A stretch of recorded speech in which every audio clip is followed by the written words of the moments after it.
Hello, ladies and gentlemen. Welcome to my channel, Fluent Pro Hub. All right, so are you ready? Let's dive into this guide. Start speaking English now.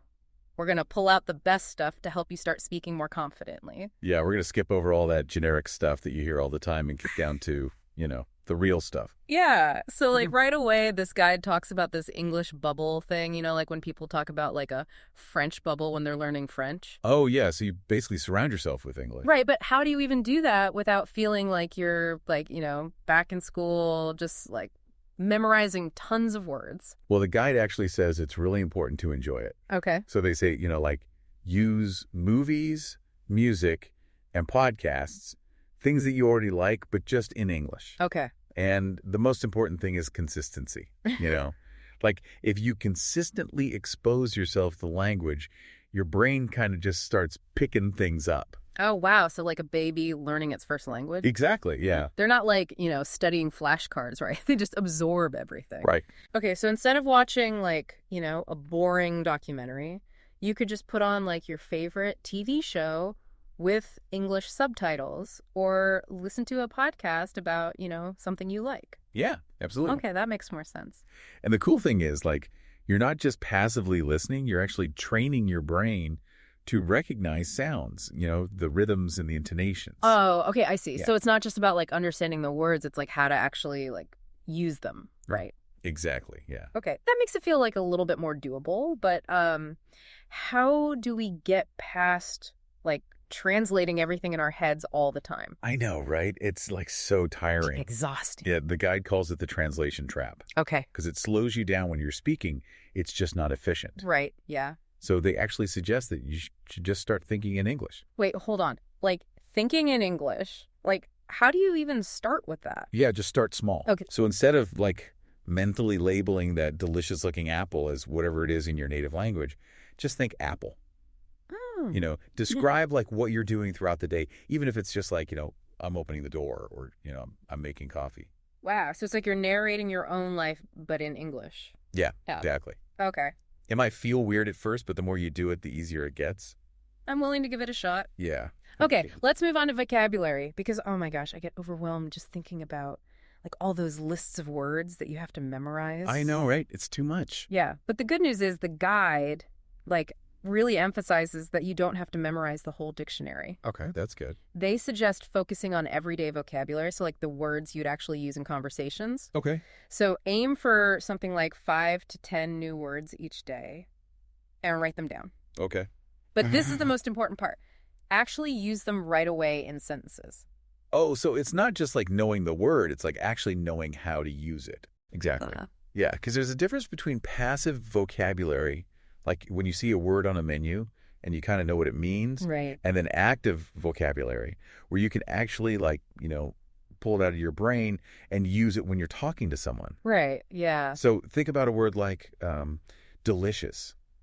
You might see it on a menu and understand it, Yeah.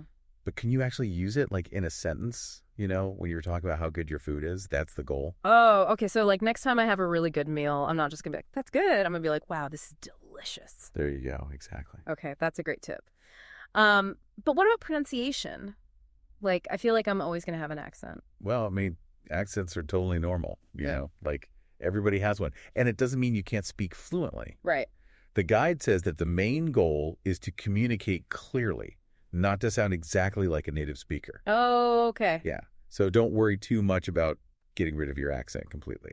Okay, so I shouldn't stress about that too much. No, just embrace it. What matters most is being understood. Okay. So just focus on speaking clearly and with confidence. Okay, that's good. Yeah. But how do I actually get better at pronunciation without getting bogged down in all the technical stuff? Well, the guide recommends mimicking native speakers. Oh. So find a movie or a podcast that you like and just try to copy the way they say things, their intonation, their rhythm, all of that. Oh, so shadowing. Exactly, yeah, shadowing. Okay, I've heard of that. It's basically like having a pronunciation coach right there in your living room. Nice. And you can do it whenever you want, while you're cooking or something. Oh, okay, I like that. Yeah. All right, I'm try shadowing. Let's talk about the big one, speaking practice. Okay. I can, listen and read all day long, but actually opening my mouth and speaking English, that's scary. Oh, yeah, I know. That's You that. terrifying. So how do you go from, like, understanding everything silently to actually speaking it out loud? Well, the best thing is to find a language partner. Right. Like someone you can practice with regularly. Okay. But even if you can't find someone, the guide actually has some really interesting ideas. Okay. I'm intrigued. What are they? Well, they suggest talking to yourself. Wait, talking to myself?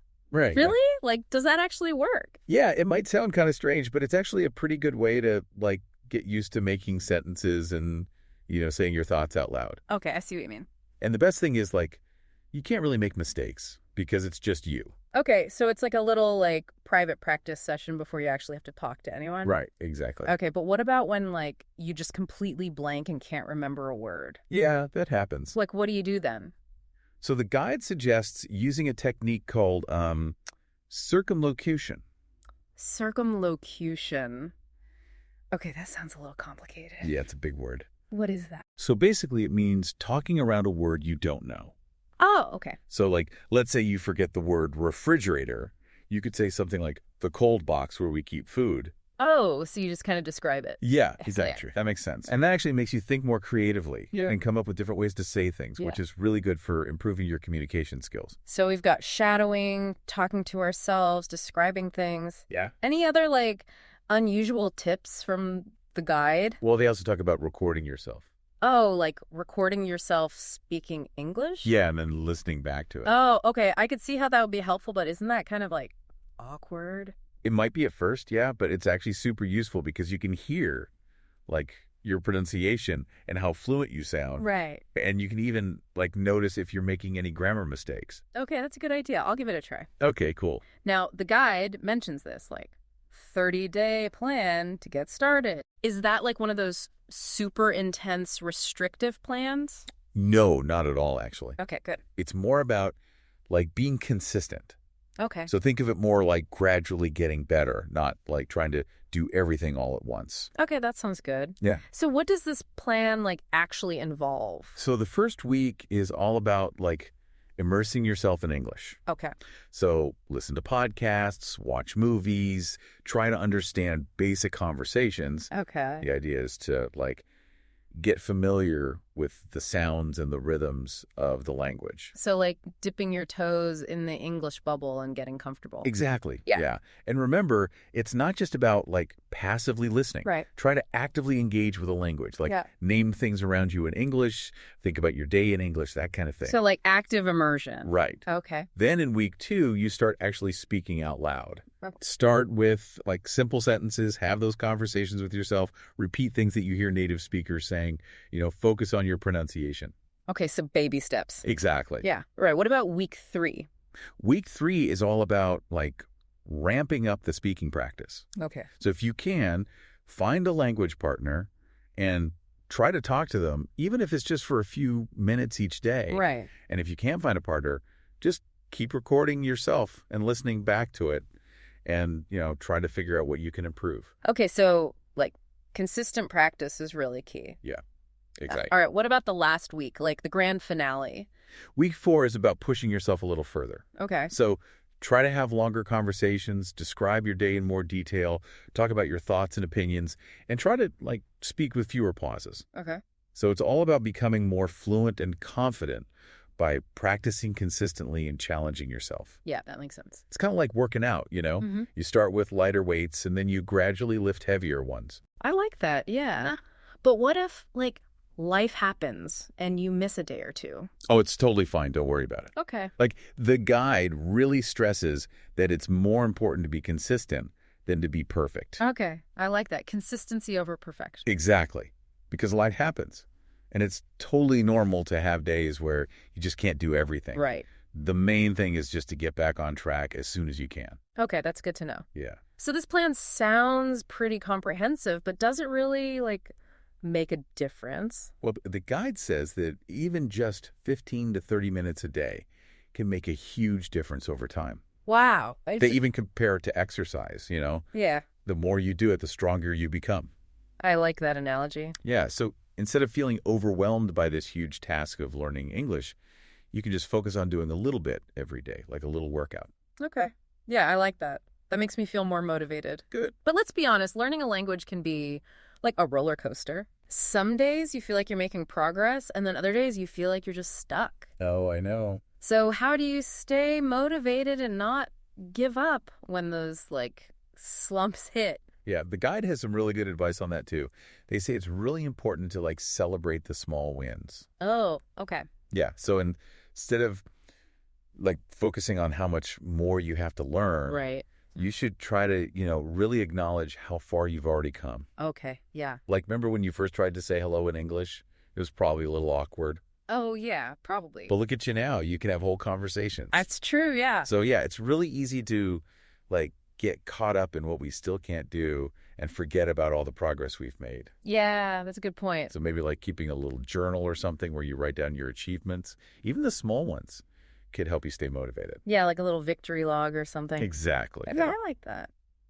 And they also talk about finding ways to make the whole learning process more fun and engaging. Oh, okay. Yeah, because if you're getting bored with like textbooks and flashcards, Right, which I do. yeah, then try something different, like watching a funny movie in English, Okay. or listening to some upbeat music, Mhm. or even joining like an online language exchange group or Oh, something. yeah, I've heard of those. Yeah, it's a good way to like meet people from all over the world who are also learning English. Right. And it's just a good reminder that like learning a language shouldn't feel like a chore. Yeah, for sure. Yeah. If you're having fun, you're way more likely to stick with it. Right, yeah. And, connecting with other learners can give you that extra motivation and support. Yeah, like a little cheer squad. Yeah, exactly. Like a cheer squad for your English speaking journey. I love that. And remember, like everyone learns at their own pace.